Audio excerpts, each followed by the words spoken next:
YouTube नगरवासियों, स्वागत है आपका एमजे सर यूट्यूब चैनल में। बोर्ड एग्जाम धीरे धीरे समीप आता जा रहा है और दिल की धड़कनें रह रहे सहम उठती हैं कि अभी तो कुछ भी नहीं पढ़ा गया।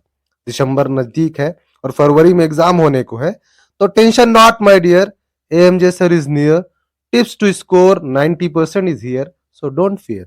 आज हम बताएंगे यूपी बोर्ड की हाई स्कूल की परीक्षा में 90% स्कोर करने के लिए क्या क्या पढ़ें। पूरे सिलेबस पाठ्यक्रम के साथ साथ इंपॉर्टेंट क्वेश्चंस आंसर भी बताए जाएंगे, so stay connected. High school की परीक्षा में इस बार केवल एक प्रश्न पत्र होगा जो आपको 3 घंटे में कंप्लीट करने हैं। पूरा प्रश्न पत्र 70 मार्क्स का होगा और जैसा कि आप जानते हैं 30 अंक आपको प्रैक्टिकल में मिलेंगे। सबसे पहले यह समझते हैं कि आपका प्रश्न पत्र 2 भागों में बांटा होगा। खंड आ, जिसमें 20 बहुविकल्पीय प्रश्न पूछे जाते हैं, और खंड बा, जिसमें लिखित प्रश्न पूछे जाते हैं। खंड आ के जितने बहुविकल्पीय प्रश्न हैं सबके लिए एक एक अंक निर्धारित होते हैं। खंड बा में लिखित वर्णनात्मक प्रश्न होते हैं, जहां पर आपको 50 अंक के प्रश्न मिलते हैं। जैसा कि आप जानते हैं खंड आ में प्रश्नों की संख्या 20 होती है।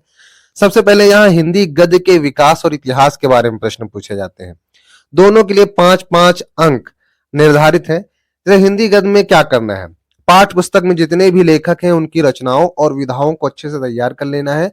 शुक्ल तथा शुक्लोत्तर युग के 3-3 या 4-4 प्रमुख लेखकों और उनकी रचनाओं को याद करना है। इनकी काल अवधि या समय अवधि भी प्रिपेयर कर लेनी है।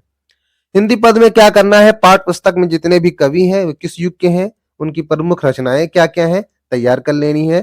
द्विवेदी युग, छायावाद युग, प्रगतिवादी युग, प्रयोगवाद युग, नई कविता युग की काल अवधि तथा इनके प्रमुख कवि और इनकी प्रमुख रचनाओं को अच्छे से याद कर लेना है।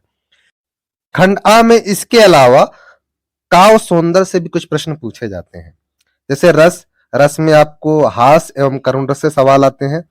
अलंकार में आपको उपमा, उत्प्रेक्षा, रूपक, और छंद में सोरठा एवं रोला, इनको अच्छे से प्रिपेयर कर लेना है। इनके बारे में प्रश्न पूछे जाते हैं और इसके लिए 3 अंक निर्धारित हैं।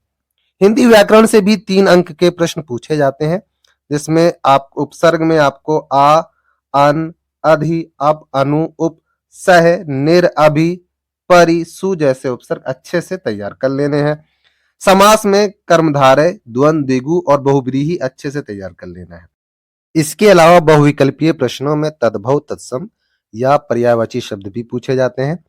संस्कृत व्याकरण से 1 नंबर के प्रश्न पूछे जाते हैं। जैसे सर्वनाम में आपको तद, युष्मत तैयार कर लेना है। इसके अलावा आप संधि विच्छेद, शब्द रूप जैसे फल, मति, मधु, नदी और धातु रूप आपको तैयार करना है।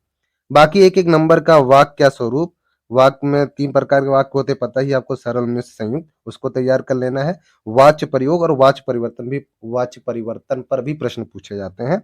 और 1 नंबर का पद परिचय, विकारी एवं अविकारी शब्द अच्छे से तैयार कर लेना है। ये सारी चीजें आपको खंड आ यानी बहुविकल्पीय प्रश्नों में पूछे जाएंगी।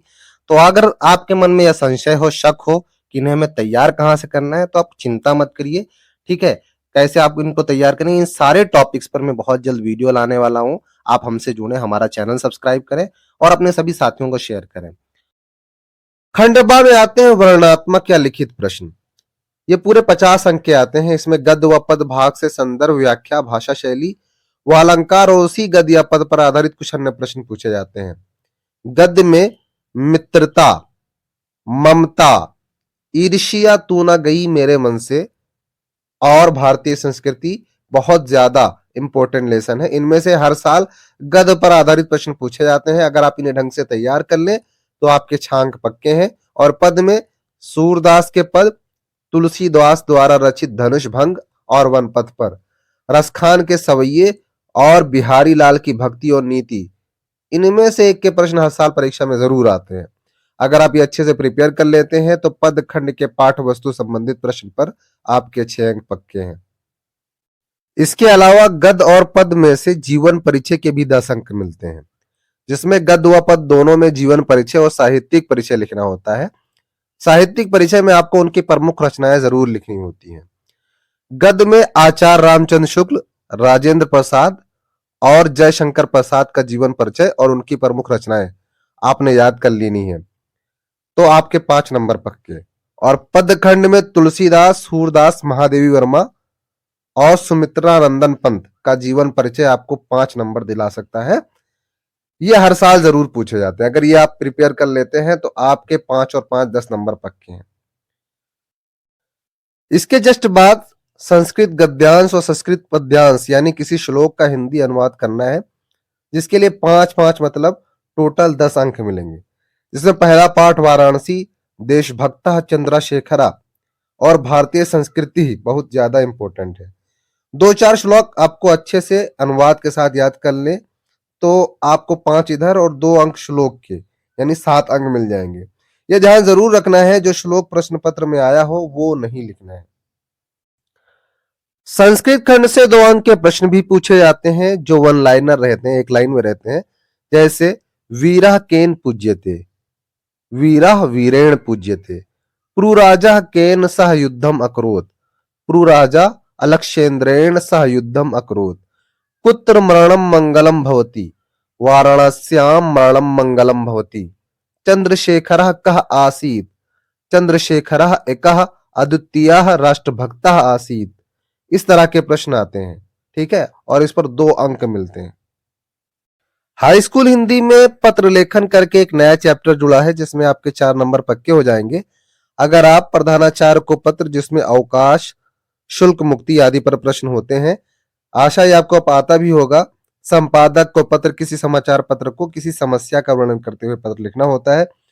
और कुछ शिकायती पत्र जैसे जिला मजिस्ट्रेट को लाउड स्पीकर, जनपद के स्वास्थ्य अधिकारी को गंदगी और बिजली विभाग को विद्युत आपूर्ति में कमी के कारण हेतु पत्र लिखना होता है, तैयार कर लेते हैं तो आपके 4 नंबर पक्के हैं।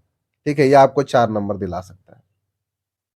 इसके अलावा निबंध भी आता है, ठीक है, वैज्ञानिक, सामाजिक, धार्मिक, सांस्कृतिक, आर्थिक समस्या, जनसंख्या, पर्यावरण, स्वास्थ्य, शिक्षा आदि पर एक निबंध लिखना होता है जिसमें आपको पूरे के पूरे 7 अंक मिलते हैं। कितने नंबर मिलते हैं? 7 नंबर। ठीक है, अगर आप स्वदेश प्रेम, प्रदूषण, नारी शिक्षा, जनसंख्या, आतंकवाद, विज्ञान और विद्यार्थी और अनुशासन जैसे टॉपिक तैयार कर लेते हैं तो आपके 7 नंबर बिल्कुल पक्के हैं। ये निबंध हर साल हिंदी के पेपर में आते हैं। अगर आप इनको अच्छे से तैयार कर लेते हैं तो समझ लो आपके 7 नंबर पक्के। चलो अब खंडकाव के बारे में जान लेते हैं। यह 3 अंक का आता है और इसमें 2 प्रश्न पूछे जाते हैं। यह प्रश्न खंडकाव की कथा वस्तु, खंडकाव के नायक व चरित्रों का चरित्र चित्रण या किसी सर्ग के सारांश पर आधारित होता है। इसमें जो खंडकाव आपके जिले में पढ़ाया जाता है वही खंडकाव आपको करना है। जान लेते हैं किस खंडकाव को किस जिले के बच्चे पढ़ेंगे। मुक्तिदूत आगरा, बस्ती, गाजीपुर, फतेहपुर, बाराबंकी और उन्नाव जिले के बच्चे पढ़ेंगे। ज्योति जवाहर कानपुर, प्रतापगढ़, मिर्जापुर, ललितपुर, रामपुर और गोंडा के बच्चे पढ़ेंगे। अग्र पूजा ये खंडकाव प्रयागराज, आजमगढ़ और मथुरा जिले के बच्चे पढ़ेंगे। मेवाड़ मुकुट बुलंदशहर, देवरिया, बरेली, सुल्तानपुर, सीतापुर और बहराइच जिले के बच्चे मेवाड़ मुकुट खंडकाव पढ़ेंगे। जय सुभाष ये खंडकाव लखनऊ, सहारनपुर, फैजाबाद, बांदा, झांसी और हरदोई जिले के बच्चे पढ़ेंगे। मातृभूमि के लिए खंडकाव गोरखपुर, मुरादाबाद, शाहजहांपुर, लखीमपुर खीरी, मैनपुरी और मुजफ्फरनगर के बच्चे पढ़ेंगे। कर्मवीर भरत ये खंडकाव मेरठ, फर्रुखाबाद, पीलीभीत और रायबरेली के बच्चे पढ़ेंगे। तुमुल ये खंडकाव वाराणसी, इटावा, बिजनौर, जालौन और बदायूं जिले के बच्चे पढ़ेंगे।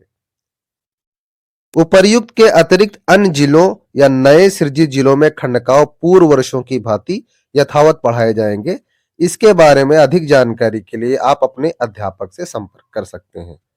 ये खंडकाव जो किस जिले के लिए है वो अगर आपको जानना है तो आप UPMSP करके एक साइट है उस पे जाकर उसको डाउनलोड कर सकते हैं। और लास्ट में अगर हिंदी का कोई टॉपिक आपकी समझ से परे हो या कम समझ में आ रहा हो तो जस्ट ड्रॉप अ कमेंट, बहुत जल्दी तुम्हें उस पर वीडियो मिल जाएगा। आपका भविष्य स्वर्णिम और उज्जवल हो। जय हिंद, जय भारत।